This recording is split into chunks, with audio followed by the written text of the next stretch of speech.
started in ice hockey? Well, through a neighbour or a friend, mate of mine in the street that lived in my street. I used to go skating, and Saturday nights was a big night. Usually used to try and do the speed skating bit. When they finished skating, they'd have a speed skating, do a mile around the rink, and everybody used to get on and skate. That's what I liked doing. And my mate said, well, what about coming down to the hockey? The year before, they had done a little bit of hockey, and he said, come down. I thought that was a rather good idea, so down I went, and that was in 46. And I enjoyed it. It was good to get down on the ice and know what a hockey stick was and all the rest of it. And at that stage, I'm probably, I forget now, about 18, which by standards of today is pretty ancient. You're supposed to know all these things, but it was a learning curve. I was a keen footballer at the time, so hockey I used to fit in between the football. I used to have a busy week. You'd play football on Saturday, Sunday morning you'd be at hockey practice, Sunday afternoon you'd be with a local pub football team, sometimes playing with them, and then Tuesday there was a hockey night. They used to play at the Glaciarium in those days. Tuesday you could be playing hockey. Wednesday you could be practicing football. So they all teamed up together, and Friday nights was a hockey night. So you didn't have time to get any soreness. You run it out the next day. So that was at the Glaciarium Eh? in the early days? Yeah, Glacier and the St. Moritz in the early days for me, yeah. What were some of your early memories of ice hockey? Probably just the learning curve I went through, because being a footballer, I knew how to withstand bumps and things like that. That didn't worry me, and I think I used to hurt more people than tried to hurt me, because football you just relax, and if you're going to get knocked you just relax, and you're just like someone hitting a lump of lead if you relax. And of course I could do that on hockey, and defencemen probably came off worse than what I did. And when I first started hockey I was very fast on the ice, which was a good thing in one way, because that's how I started. Was if you know hockey, back-checking's one of the mainstays of the game, and that's what I could do. I could keep a bloke over on the boards. If he was a good player, you kept him on the boards, in between you and the boards, and that was him out of the way, so someone else had to look after the other blokes in the team. So that was how I started. But then I was a learning curve. I had to learn how to shoot. I had to learn how to do different things on the ice, and different coaches taught you a little bit here and a little bit there, and you gradually pick it all up. And by 1950 I was fairly good and that's when I first made the interstate team. By that time I think I'd given the football away, because football and ice hockey, they were all right as far as I was concerned, but football wasn't amateur and hockey was, and I wanted to be an amateur. So those days amateur meant amateur. You didn't get paid for anything. I was invited to go to St Kilda to practice, but and told the story that you didn't have to worry about money. You could probably find some in your pocket after the game if you'd not made the team. All these stories, but I stuck with the hockey, and I've enjoyed myself. It's made a good social life for me and everything, so I can't complain. But as I say, I used to take on quite a few sports, tennis and hockey, and that's we had a bit of fun, I think, right through. But yeah, it's a good fun learning how to do different things, and that's something that is very, very good, really. Knowing what you want to do and doing it, being able to do it.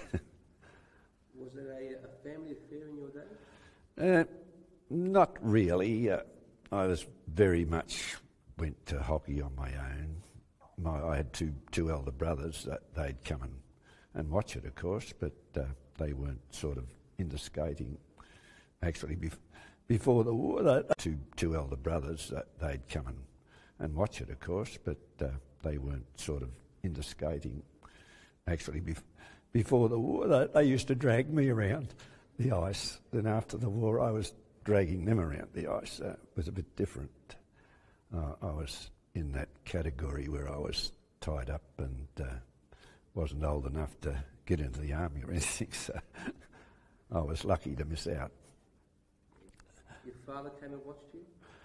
Occasionally, yes. I remember one night the head sherang there was ready to toss him out when he was informed that he was my father.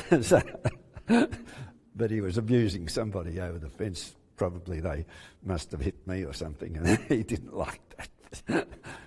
But that's the way he was. He's very protective of his kids, even though they weren't kids anymore.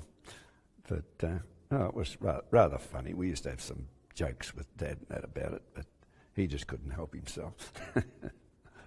What were the crowd numbers like when you were playing? Oh, they were pretty good, especially around the 50s and mid-50s. We'd have 2,000 to 3,000 there. Because what made it better was the new Australians. A lot of Europeans were playing hockey, and one team in particular, the Raiders, were all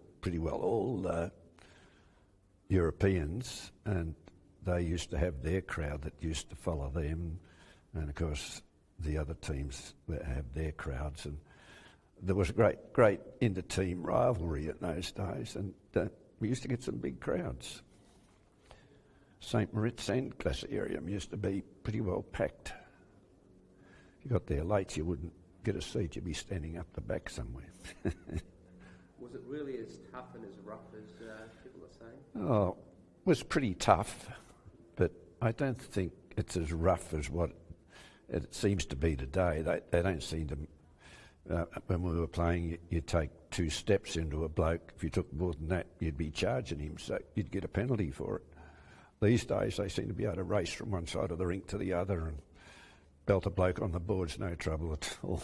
The only thing they go crook about is if you push him in the back, which doesn't mean a thing. But no, I think it's changed a lot. I think the kids in particular are a lot better skaters than what we used to be, but then again their equipment's a hell of a lot better too. When you think of the skates in particular, they snugly fit into your feet properly, and you're comfortable, whereas ours were ankle benders and whatnot. You couldn't stand up straight in them and skate properly, but even though they're supposed to be hockey boots, it was a bit different. But we learnt. You played in our last Olympic team in 1960. That's right. What was that like?